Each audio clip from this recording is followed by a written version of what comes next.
Okay, so today we're going to do a truck install.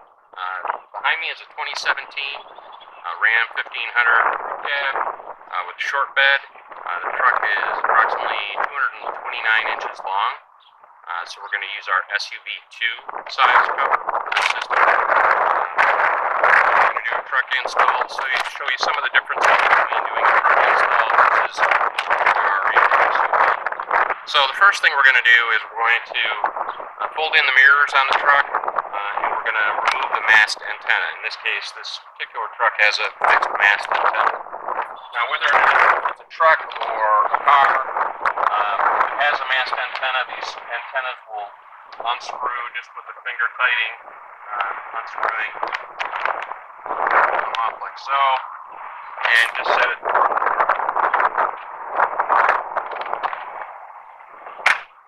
Mirrors will fold in, just like so. Sometimes they're electric, you can just press a button and they'll fold in. So we've essentially prepped the truck for installation at this point. We've got our cover at the back of the vehicle. The only thing we've done to this point is we did that one time assembly of the system. It takes about 20 minutes. That's essentially installing the cinch wand into the cover and installing the blower assembly into the cover as well. That's it. So what we've got here is our remote control unit, our AC adapter, the cord connect, and then I've got something, and I'm going to show you how we're going to use that in just a minute. And so we're going to go ahead and wire the system up at the back. We're going to go ahead and set up our remote control unit and our AC adapter for powering the system. Now, in the bed of a truck, because the bed of the truck may collect some amount of water, I suggest using some type of a standoff, whether it's a block of wood, or in this case I'm using a couple of ceramic standoffs that were in the garage. Anything will work. You can go ahead and put the remote control box on top of that, as well as the AC adapter transformer, and that'll just keep it so if there is any water that gets into the bed, it's not going to totally saturate those pieces of electronics. Of course, the cord connect is waterproof, and we're going to use that to connect the power to the AC adapter. So we're going to go ahead and plug the blower power wire into the side that says blower, just like on any system. None of this is unique to a truck at this point. And then the AC adapter wire we're going to go ahead and plug into the power side. Now on some remote control boxes, both of the connections will be on one side, but they'll be labeled separately so that you'll be able to tell which one's which. They're sized differently anyway, so you can't misplug them. So we've got our two wires plugged in there. Let's just move this over on the stanchion there. Got our AC transformer, like so. Got our two wires. Our AC plug and our blower power wire. So on a truck, what we're going to do in a trunk of a regular car, most like a trailer wire, you're just going to close the trunk on the wires. There's enough gap there that it's not going to pinch the wires. The same exists on a truck, it's just done a little differently. So what we do is, as we lift the gate here, we can see where the gap exists.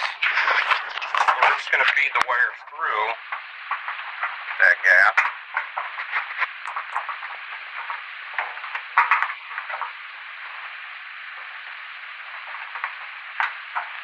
We're going to pull them through the other side. This has the bumper.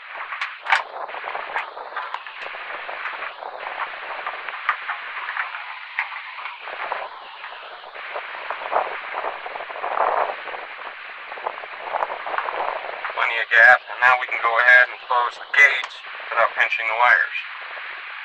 Ready? So if you see the wires here, they're loose. I can pull them a little bit and pull a little slack out if I need to. They're certainly not pinched by the gate itself. That's one of the key differences of a truck. Put a little block of wood in there to stand off the remote control unit and the AC transformer if you're using AC power, or for that matter if you're using a battery pack, in case any water gets into the bed, because it could collect in the bed to some extent, to keep those items from getting saturated by water. So now that we've got those wires hanging out here, we're going to go ahead and take our cord connect and install it. This product's made by a company called Angel Guard Products in Massachusetts. And what it is provides some waterproofing for the connection. Because obviously if we're installing a hail protector, we're anticipating storms coming. First thing you want to do, just like on a regular car install, is go ahead and put the foam insert between the two connections, or the one connection there, and then go ahead and put those into the small section of the cord connect. Then take the big section and close it around the side of the wire, and then it screws together, and it does two things. It makes for a watertight connection, as well as keeping that connection together. Anybody who's ever used an electric weed whacker or whatever in the yard, when you pull apart, it's going to blow up, for that matter, a vacuum in the house. So, and the best thing to do is to go ahead and suspend that connection. Again, much like in the bed of the truck, we're going to suspend that connection above the ground so that if it's a torrential rain or there's a drainage issue in your particular area, and a good amount of water is running through, that connection stays out of the water. If it for whatever reason did get into the water, nothing dangerous is going to happen. It's going to basically throw the breaker at the breaker box. This is just DC electronics, very low energy, no serious issues if that were to happen. So the next thing we're going to do is we're actually going to install the cover on the vehicle. So now that we've got the installed in the bed of the truck, we've got the cover we've got the storage bag cover in the back seat, as well as the accessories that we don't use in this particular install. We've got the gears folded in on the truck, we've got the mast antenna unscrewed, and it's inside the truck. Now we're ready to put the cover on. It's just going to be myself and my lovely wife, Zanetta. I stand a whopping 5 foot 9 inches tall, Zanetta is 5 foot 2 inches tall. So we're not these giant people trying to put this cover on, but on a truck, because of the height of the truck, and the width for that matter, it's always a good idea to have two people do it. One person could do it, and that would entail basically taking the cover, climbing into the bed, pulling some of the cover into the bed, and then putting the cover on top of the roof of the truck as one person. Then getting out of the bed, coming to the sides, and pulling it forward and pulling it to the sides. Now, if it's windy out, you really don't have much choice. You need two people. And the reason for that is, whether it's a hail protector or any car cover, if you've got, a windy condition, that material is going to try to sail over, bringing it down while you're installing it. So that's why having two people with the ability to hold it close to the vehicle and keep it from collecting air, whereas it would be on a sail, that makes it easier to install. So since we've got the vehicle pointed into the wind, the nose of the vehicle into the wind, the vehicle helps to block the wind from the cover resting on the ground here. So Ned and I, again,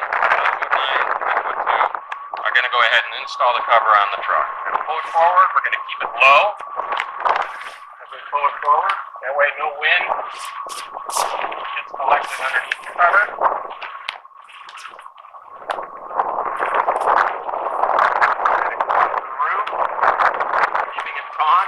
Close through. Pulling it forward.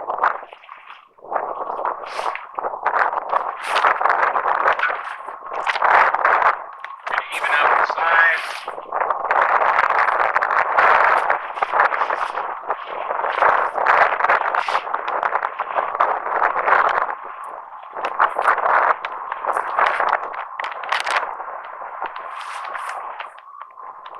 The most important part of any installation, whether it be a truck or a car or whatever, is to pull the cover forward and cinch one at the back of the vehicle. We're going to get the cinch cord to rest at the pavement where the tire most secure install. So that means we need to pull it forward enough so that when we do pull through that cinch cord, this is basically resting on the ground right here, and it's going to pull it right underneath the tire to give it the most secure fit.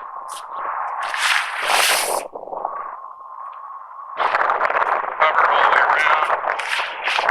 The more walk around you do, the better. So now what we're going to do is once we've covered the vehicle, the front of the cover is pulled down low on the vehicle. We're going to come to the back of the vehicle, take the cinch line, we're going to back up. We're pulling the cord, we do that. It gets that cinch cord seated nice and low on the vehicle. Then we can come forward, plug in the blower power wire, comes out of this little grommet here. Go ahead and tie yourself a little loose knot on there. It's not going to come undone, and it's not going to cause any electrical issue, but what it does is it keeps that from sliding back through the grommet in the long term. And then we've got our wire that comes out of the truck bed. Go ahead and plug those together. That creates a waterproof connection, like any trailer connection. It's 2 pins in this case. Trailers typically be 4 pins because they have lights. So we've got that connection made. Back a little bit more. Now I'm going to start drawing the cord out as I move forward. Put the cinch line underneath the vehicle. Pulling the cinch cord out. A lot of times I'll pull one side while I hold the other side steady. What this will do is it'll make it easier for the cord to pull through versus pulling both of the cords at once. Now, I found some resistance there, so I'm going to go ahead and tie it off. And that's basically just a couple of loops.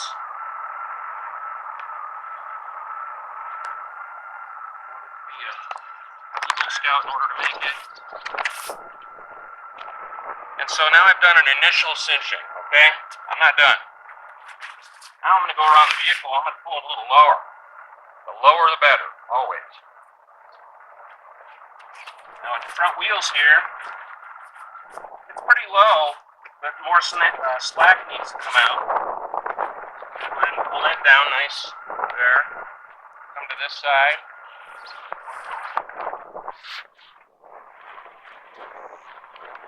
Pull it down.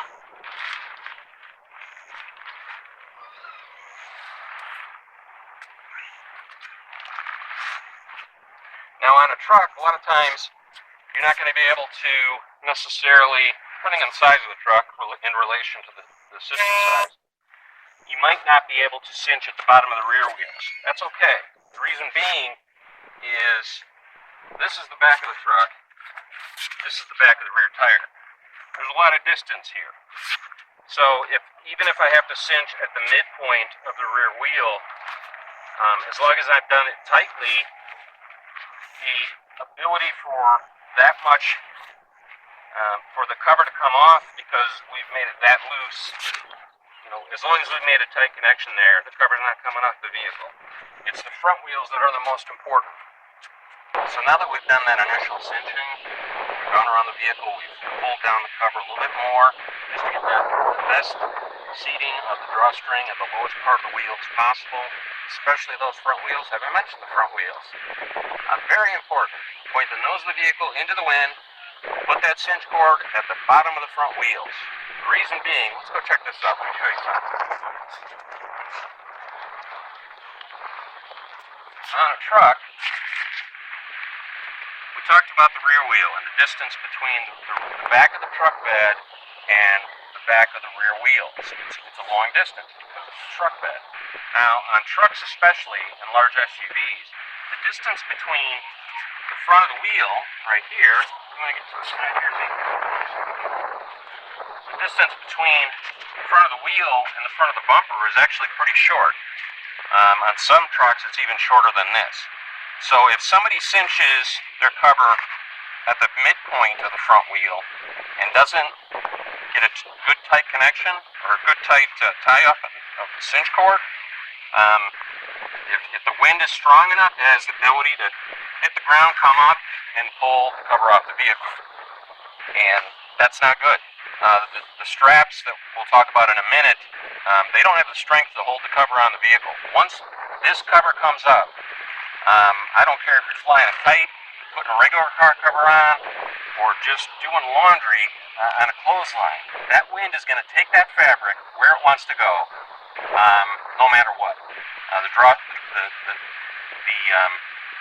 The straps will just pull right off, and the system will go flying. That's why I keep mentioning the front wheels and getting this cinch cord at the bottom of the front wheel.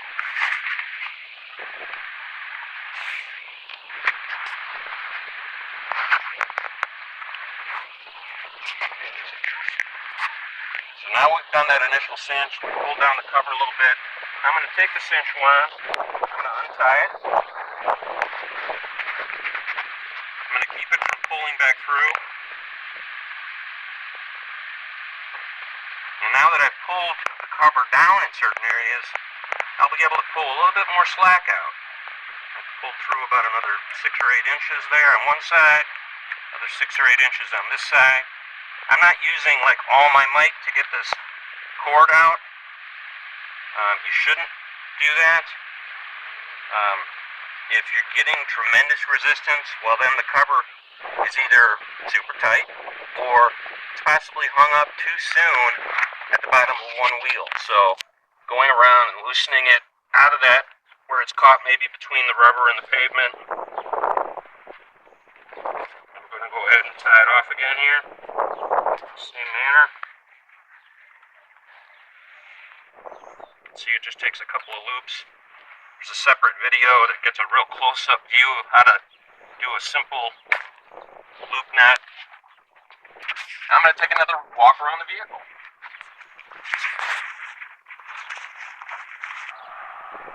Now the last thing we do is install the strap assembly.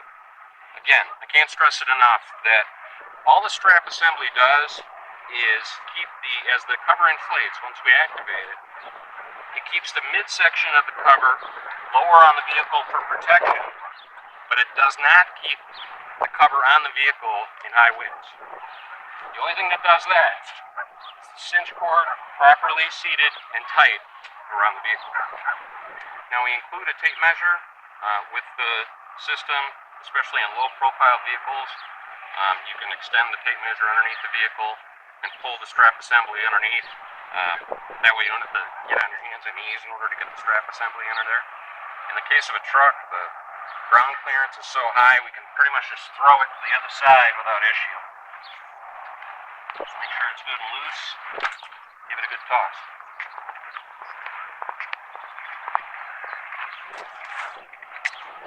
Straps are on the side.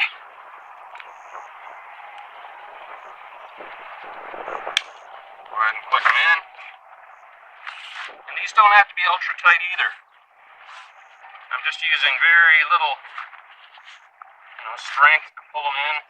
And I really just want them to come to rest so they're underneath the vehicle. But I'm not putting great strain on it.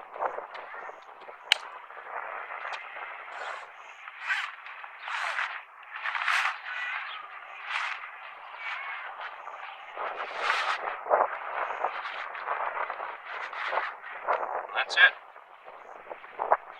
We are fully installed. So now that we've got the system fully installed, we've got it cinched tightly at the bottom of all the wheels, at least the front wheels, with the nose of the vehicle facing into the prevailing wind direction. We're going to go ahead and activate the system.